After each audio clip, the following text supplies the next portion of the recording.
Hi Xhorse fans, welcome back to our channel. In today's video, let's talk about our programmers.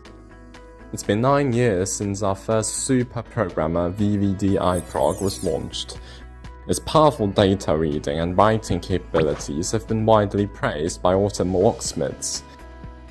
However, as the functional requirements continue to rise to accommodate increasing car models, and the Multi-Prog upgrade cannot fully meet these needs due to hardware limitations, we carefully developed and launched the second generation Multi-Prog, whose functions have been greatly upgraded, even more powerful. Newly added support for ECU reading, writing and clone, TCU reading, writing and clone, vehicle engine data calculation and processing, and automated chip batch programming. And it supports verification. Well, now let's go through what's in the box. You'll first see an instruction manual. Next is Multi-Prog. Here is the IC locking holder, used to lock the chip holder and read the chip. This is magnetic shield, which uses a magnetic design and can be quickly removed to replace other types of adapter boards. Next are touchscreen and status indicator. It will indicate power and the working status. The red button on the side is the power switch.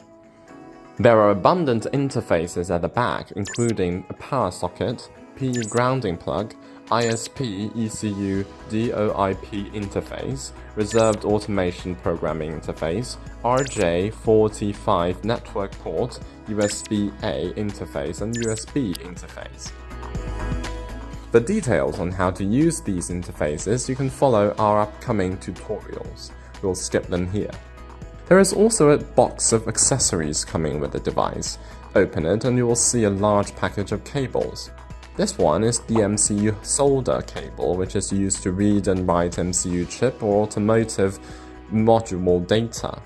Then you'll see an MCU DB15 cable, which is used to read and write automotive module data with a solder-free adapter. This one is an ECU solder cable that's used to read and write ECU and other module data. Then here is an ECU DB15 cable, which is used to read and write ECU and other module data with a solder-free adapter. This one is an OBD cable. With it, we can connect the vehicle OBD port and the device to directly read and write ECU and other module data. There is also a USB cable and 220-volt power cord. The last one is a USB Wi-Fi network card. Open the next package.